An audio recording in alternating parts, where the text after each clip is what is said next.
Assalamualaikum warahmatullahi wabarakatuh. Perkenalkan, nama saya Junior Jaman, mahasiswa aktif semester 3 Prodi Ilmu Komputer Universitas IPB Majalengka. Video ini saya buat untuk memenuhi tugas mata kuliah pengelolaan basis data. Untuk mentutorialkan atau menjelaskan pembuatan database di exam BP. Baik, tanpa menunggu lama-lama, mari kita ke exam BP-nya. Baik, teman-teman semuanya, ini kita sudah di tampilan phpMyAdmin dari database-nya exam di sini gitu ya, examnya. Oke, ini tampilan phpMyAdmin yang nanti kita akan di sini praktiknya gitu ya. Oke, saya tidak akan menjelaskan dari setiap tools-toolsnya, tetapi di sini kita fokus saja ke pembuatan database sekaligus nanti isinya kayak gitu. Nah, di sini teman-teman, di sini bisa dilihat. Di sini kita bisa kalau misal mau bikin database, di database itu nanti ada tabel-tabel gitu ya. Nanti di setiap tabel-tabel itu kita akan isinya kita akan isikan kayak gitu. Oke, untuk pembuatan database sebenarnya banyak caranya gitu ya.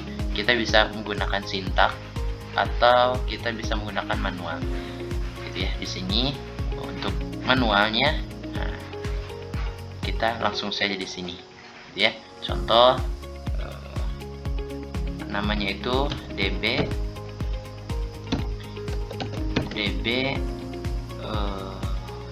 universitas gitu ya, universitas. Nah, kenapa DB? Nah, ini untuk saya pribadi supaya ada ada ciri khas saja ya. Ketika ada DB ini ya, ini database berarti gitu. Kalau TB ya berarti tabel, seperti itu. Kita klik buat di sini. Nah, database sudah dibuat. Nah, dilihatnya di mana? Nah, dilihatnya teman-teman di sini nih. Nah, ini database itu ya, database. Nah, tadi yang dibuat apa? Ada database universitas. Oke. Selanjutnya di sini kita akan buat tabel, teman-teman. Nah, ini tabel, nama tabelnya contoh apa ya? Tabel mahasiswa gitu kan? Mahasiswa. Nah, jumlah kolomnya ada berapa? Nah, jumlah kolom ini untuk menentukan ada berapa kolom yang kita perlukan. Contoh ada ID, nama mahasiswa gitu kan, ada prodi, ada NIM, ada kelas kayak gitu. Nah, perlukan di sini.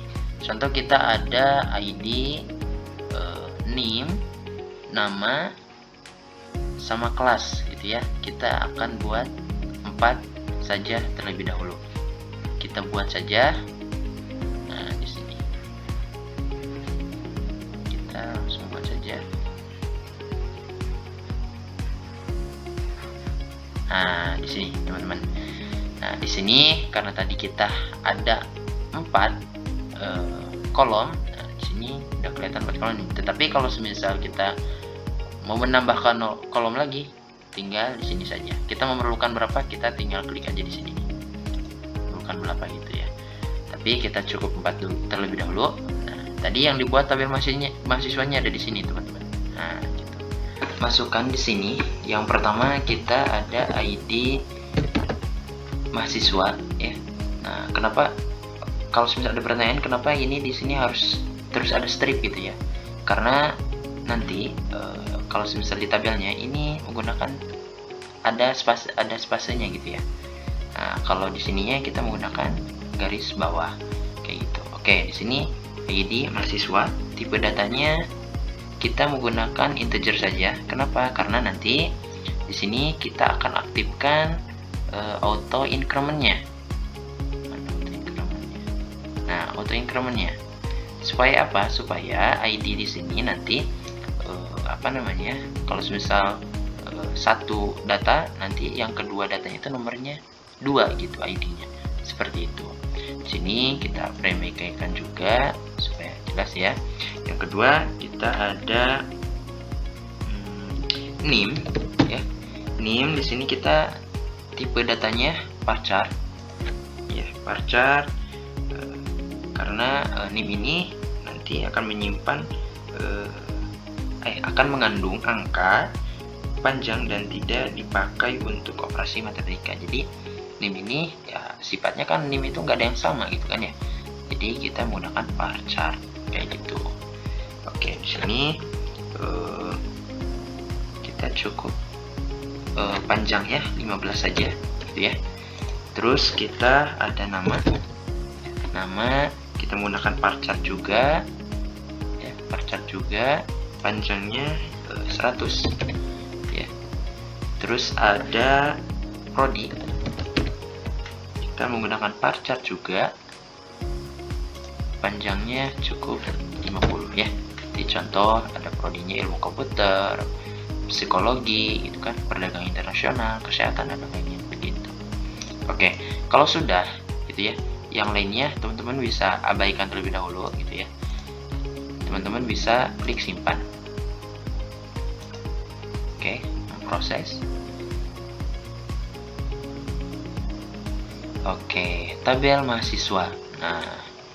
Nah ini teman-teman ya, tabel mahasiswa sudah terbuat. Nah, selanjutnya gimana cara mengisikan datanya, gitu kan ya? Karena di sini sudah kita buat tabelnya. Nah, gimana caranya untuk mengisikan tabel ini, gitu kan? ID-nya, NIM-nya, namanya, prodinya. Oke.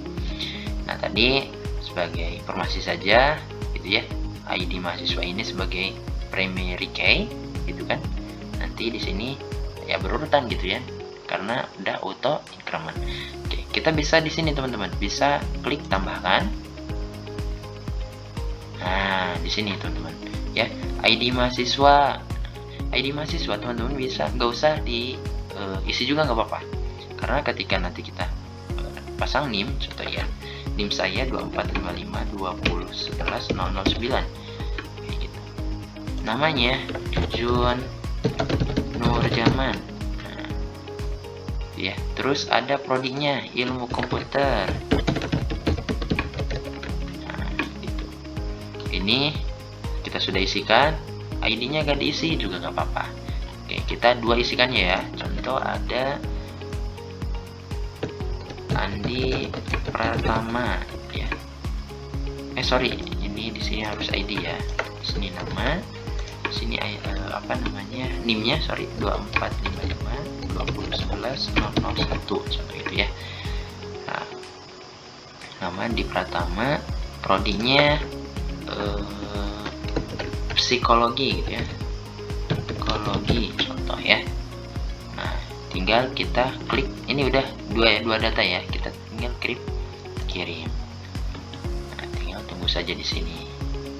Nah, ini sintak teman-teman, kita juga bisa menggunakan sintak ini gitu ya, tetapi kita nggak mempelajarinya, kita boleh lihat saja langsung, klik jelajahi. Nah, ini teman-teman sudah ada ya. Nah, ini tabel yang sudah kita buat. Tabel ini ada di dalam database universitas. Di dalam tabel ini ada data Jujun Nurjaman, ada di Pratama dengan NIM ini gitu kan, dengan prodinya ini kayak gitu. Nah, ini teman-teman yang tadi kita bahas, ID mahasiswa ini jenisnya integer gitu ya, dan primary key gitu.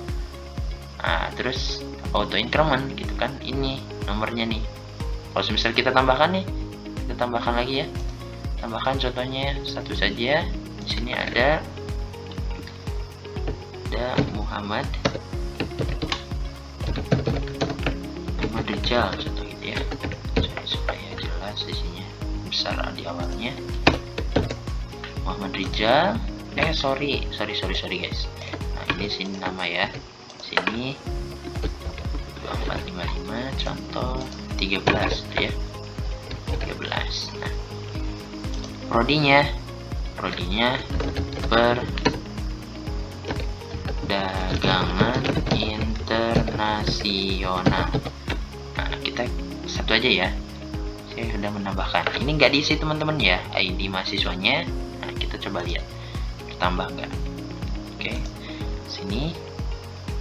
Nah, tambahkan teman-teman ya. Nah, ini kolom ketiga ada Muhammad Rizal, ID mahasiswanya ketiga, seperti itu. Nah, kalau sudah gini, gitu kan. Nah, gimana cara mengedit data itu? Nah, teman-teman bisa kesini aja. Nih, nah, ada klik ubah saja gitu ya ketika mau merubah si data tabel itu. Contoh di sini tabel tabel Andi itu enggak 01 ujungnya tetapi 05 contohnya, tinggal kesini aja, klik ubah, kita ganti aja di sini kayak gitu, tinggal kirim lagi seperti itu teman-teman. Nah, ini ada sintaknya nih, update to mahasiswa set name, ini biar 2 gitu. Ini sintaknya teman-teman ya, tapi kita nggak belajar sintak, kita manual gitu ya, lebih mudah seperti itu. Kita bisa lihat di sini nih, ini ya, ini database universitas, tabelnya mahasiswa, seperti itu teman-teman. Oke, terima kasih teman-teman, mungkin itu aja tutorial singkat mengenai PHP MyAdmin database XMPP, pembuatan database, pembuatan tabel, dan juga isi dari tabel itu, serta mengedit data dari tabel itu sendiri. Mungkin itu aja, semoga bermanfaat untuk saya pribadi yang masih belajar dan juga teman-teman di luar sana. Terima kasih. Tugas ini untuk memenuhi tugas mata kuliah pengelolaan basis data.